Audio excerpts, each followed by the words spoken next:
Welcome to the Brain Aware podcast, where we explore the science of success. Today, we have an incredible conversation in store with Naphtali Bryant, an executive coach and leadership development expert who brings unique insights from his experiences at Netflix, Warner Brothers, and even the United States Marine Corps. Get ready for an engaging discussion about navigating change, building human-centered leadership, and the transformative power of personal growth. Let's dive in. Hi, Naphtali. It's so great to connect with you again. You and we met a few years ago and we've just Yes. kind of stayed connected. And I'm just so happy to have you on the podcast. Thank you for joining us. Thanks for having me, Britt. Excited to be here. I'd love for our listeners to learn about you. Can you tell us about your background, your career journey, and how you've ended up where you are now? Yeah, well, the way I look at it is I help successful leaders and teams grow to be the most high performing and human centered version of themselves so they can create greater impact in their workplaces and the world. I spent the last 20 years working in house at places like Netflix and Warner Brothers, leading HR, talent management, and development. And now I'm an executive coach and consultant with RAC Leadership, where we coach some of the world's best leaders, design bold, human-centered leadership development. My career has always revolved around helping people show up with more clarity, courage, and connection, especially when the stakes are high.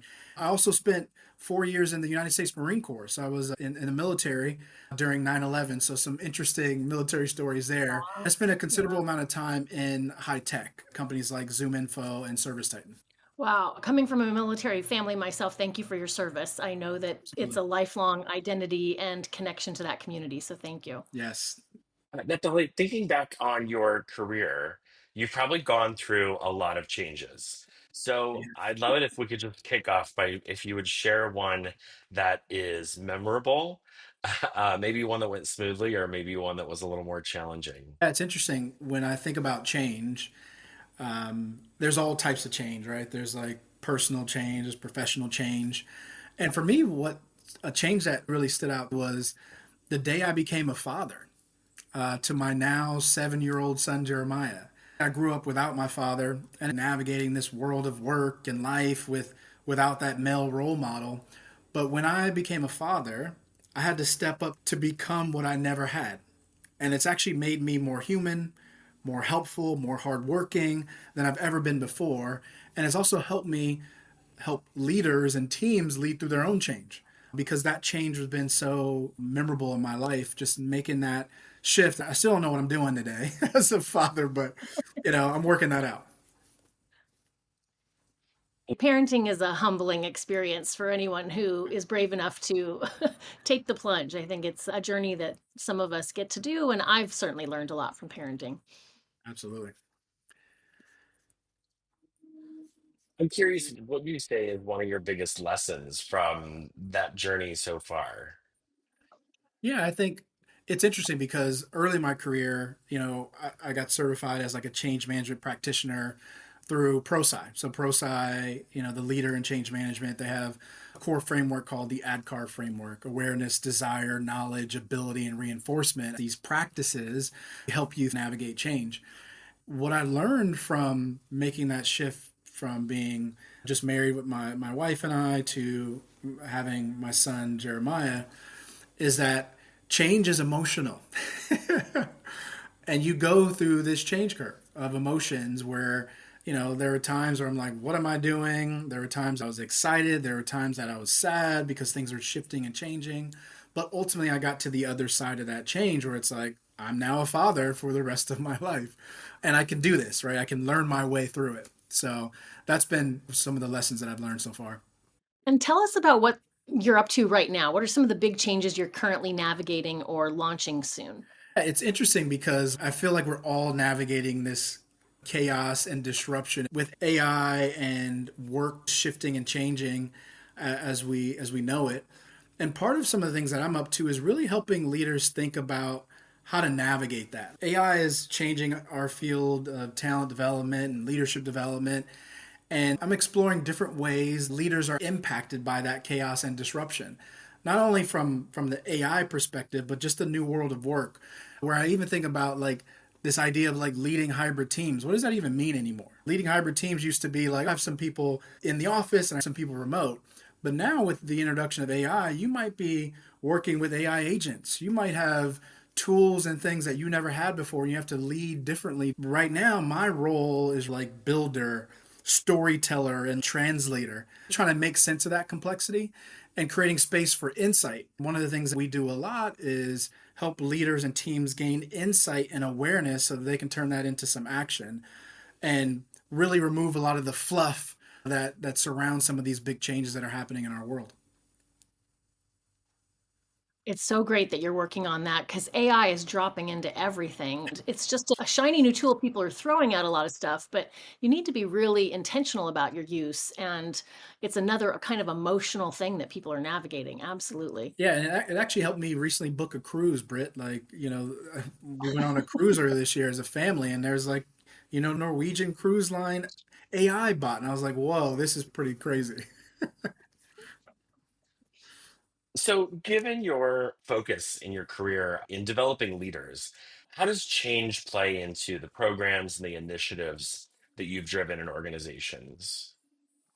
The way I think about it is like every initiative that you do, whether it's coaching an executive leader, whether it's running a leadership development program, building talent management systems and tools, every single one of those things is a change initiative.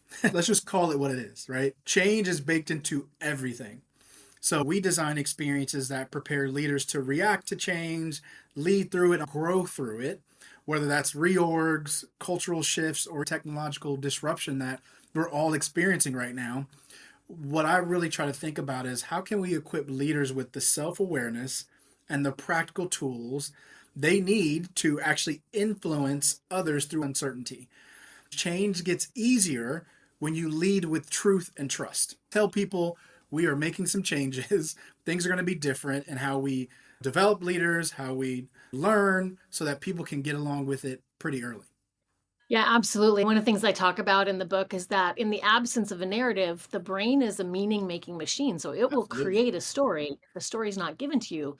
But because we're a survival being, it's always going to be worst case. So leaders really have to drive that narrative, or else people are going to spin out and, oh my gosh, the business is closing and we're doing mass layoffs when that's not what's happening. So, absolutely, that truth and trust is such a great thing for leaders to focus on.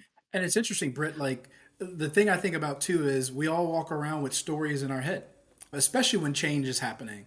We're all making up these stories. So, one of the things I like to help leaders think through is like, what is your change story? Like, what's the narrative that you are intentionally setting up to help your people connect to what's going on with this change and not be lost in that brain fog, filling in the gaps? Yeah, that's great.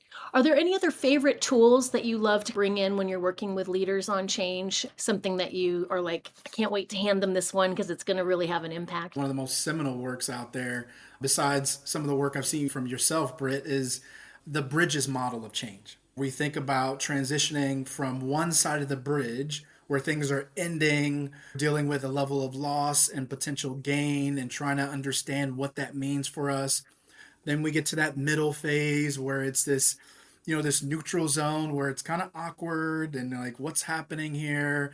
Things are still in flux and in flight. And then you get to that other side of the bridge, which is the new beginning, where you start to get with the change and get more excited about the impact it's having on you, your team, and the organization. So that's one of my favorite tools that I help leaders think through, like, where are you at on that bridge? Where's your team at? And how are you helping your team navigate to that other side of the bridge? That's I, great. really like the Bridges model of transition. I think it helps us think about how we go through that change. Similarly, if you think about as we're navigating change and we get to the middle point where we're like, all right, I'm going to try this. Let's see if we can get on board. One of the things that Britt talks about in Wired to Resist is the role of the basal ganglia in building habits. In the transition, we start experimenting and we're starting to build some new habits. I'm curious how habit formation has played a role in change that you've led in the past. It's interesting because leaders want transformation, but the brain wants efficiency. Part of what we focus on in the work I do with RAC leadership and the work I've done when I was internal is building those new leadership habits in their context, like feedback conversations, decision making, tools, simple experiments to try so that they can show up better under pressure. And the way I also think it's about linking insight to repetition and helping leaders and teams practice until it becomes default. Awareness without practice doesn't rewire anything. You just stay in some of the things that you constantly are doing before. I was working with a leader this morning and helping her understand that leadership is a practice. You have to practice and make some shifts that are incremental so that you can rewire your brain to practice leadership better. Yeah, absolutely. And in fact, the research shows that it takes 40 to 50 repetitions of something to really have the Wow. basal ganglia turn it into a habit. People will talk about it, but they won't spend the time having people practice it and using training to practice it. Then when they go back to their environment, they default to the old behavior. That practice and repetition is how you get people across the bridge. It's so powerful. 100%. I would love to hear what you're looking forward to, something you're excited about in the coming months. It can be professional or personal, but I'm just wondering what's got you lit up for what's ahead. What's interesting, Britt, making this transition from being that internal consultant working with leaders and teams across the globe to now being an external consultant and partner. Personally, I'm loving this season of fatherhood. I have a 7-year-old and a 4-year-old, Jeremiah and Judah. There's so much curiosity and wonder in their eyes. Like, it's summertime. We're always trying to figure out, well, what do you do with the kids during the summer, right? Because we don't get the 3 months off like our kids. Right. So that's what I'm excited about on the personal front, being that father I never had. Professionally, I'm excited about scaling our impact as a firm. Several of the executives and leadership teams I'm currently working with, I'm seeing some real change. Leveraging, that idea of like repetition, experiments, and rewiring how their brain is kind of thinking about their leadership as a practice. I also have some upcoming keynotes that I'm excited about in the fall. And then really continuing to reimagine leadership, learning, and team effectiveness through AI as a sidekick, as a thought partner, as an agent, whatever they're calling it these days. And also dabbling in potentially creating some tools of my own. Really focus on not doing away with the great work that we all do in this space, but augmenting leadership so that we can continue to have leaders, teams, and organizations that are human-centered. That's great. I'm starting to experiment with some AI stuff myself, Ooh. and it's really exciting and fun, and then also quickly overwhelming. Yes, I think there's some amazing opportunities to play with it. I look forward to staying connected because you're always a little bit ahead of me on that stuff. So I'm excited to see what you come up with. absolutely. Natalia, there's something you were just talking about that I would love to dig into because Yeah. it's a topic we haven't talked about on the podcast yet. A lot of our audience, I'm guessing the people listening, are in talent development in some Yeah. realm. I've known so many people over the past 5 years who have made that transition from internal to external. And whether that is, internal to external going out on their own as a solopreneur, or internal to external where they're joining another firm, it seems like talent development is being outsourced more and more Mm. to make it flexible. I'm just curious. That was a really long preamble. I would love to hear, as you've made that transition from internal to external, that being a change in itself, what are some things that have helped you successfully navigate that transition?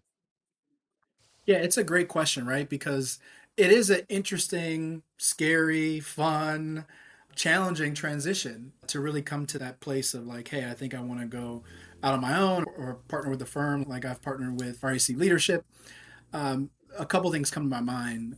One is being very intentional about what you are trying to achieve when you make that transition. What is the why? I'm a firm believer that when you grow with intent, you actually thrive by design. When I started to think about my shift, leaving a C-suite role, working with George Lucas and Melody, into now working with teams and leaders across the globe, I asked myself, what do I want out of this? What would I be doing if I knew the date and time that I would die? Is the question I asked myself sitting in an executive team meeting. The answer I came up with was really I'd be trying to make an impact on multiple teams and organizations across the world doing what I love, working with leaders, doing team effectiveness with senior leadership teams, coaching, and in a way that's human centered, fun, and exciting. So that's one bucket that I would say is being very intentional about what you're trying to get when you make that transition. And the second thing I would say is really how do you think about what you might need to learn making that shift? How are you thinking about the people you need to be surrounded by to support you in that? Who are the folks in the space that are doing it and doing it well that you want in your corner, that you want on your team? And who are the folks that are going to be the truth tellers to help you understand this is going to be challenging, but here's where you might need to focus? That'd be bucket number two. And I would say, like, the third bucket is really about the long game, right? Because I think when you're internal, there is this next rung, the next title, the next role that you're trying to get to. But when you're external, it is a long game. It is what Simon Sinek calls the infinite game, where you're really trying to build relationships, work with different organizations for a long time to come. So really taking that step back to think through, all right, this is a long game. How do I sustain for the long haul? Yeah. I do not regret my transition from I was internal for 20 years and loved Sure. it and had some really great career opportunities, but I do not regret for a second making the leap to be Yeah. external. For me, the difference is when a company engages an external partner, they have already identified that they need help Yes. and they are hungry for what you bring to the table. Sometimes internally, you've got great ideas or you can see what the problem is, but the people above you also have their agendas and their ideas. Oh, yeah. And I find that partnering with people when they're hungry really is this great co-creation where you're bringing in your expertise, they've got their knowledge of the Yes. organization, and you're sitting at the table together saying, let's figure this out. I love the magic of that and also just the trust and how much you can accomplish. It's really quite rewarding. And I love what folks like yourself have done, Britt. And another point I would make to folks making that shift is be differentiated. When I was internal, working with different vendors, I saw a lot of sameness in the offerings and the ways that some vendors would approach their work. Be differentiated. I love what you're doing with the stuff around our brain. That's a very differentiated approach to really thinking about how can you be brain aware in terms of the work that you're doing, how you're leading, how you're working with teams. So I would challenge anybody making that shift to take a step back and think about your brand. What's the way that you think about doing this work so that you can make the impact that you desire? I geek out on this stuff, so I'm just excited that people love geeking out on it with me. It's Yes. really quite fun. Naphtali, thank you so much for joining us on the Brain Aware podcast. If people want to find you, learn more about your work, what's the best way for them to reach out? Yeah, well, it's interesting. LinkedIn is the number one way to get in touch with me. I regularly post on LinkedIn around leadership, teams, coaching, and I also have a newsletter called Lift the Room, where I'm encouraging leaders, teams, and organizations to make an impact one room at a time. You can check me out on racleadership.com. Our firm is really working with leaders, teams across the globe to really drive more human centered leadership and help leaders be the best version of themselves. I know you're busy, and I so appreciate you being part of our inaugural season and sharing your wisdom and expertise with us and the listeners. Thank you so much, Naphtali. Thank you, Britt. It is an honor. Love the work that you're doing. Continue to do great work, and I'm happy to be a supporter of that work. Thank you so much. Thank you for listening to the Brain Aware podcast. To learn more about Brain Aware training and our brain-based approach to change, teams, and all levels of employee development, visit brainawaretraining.com.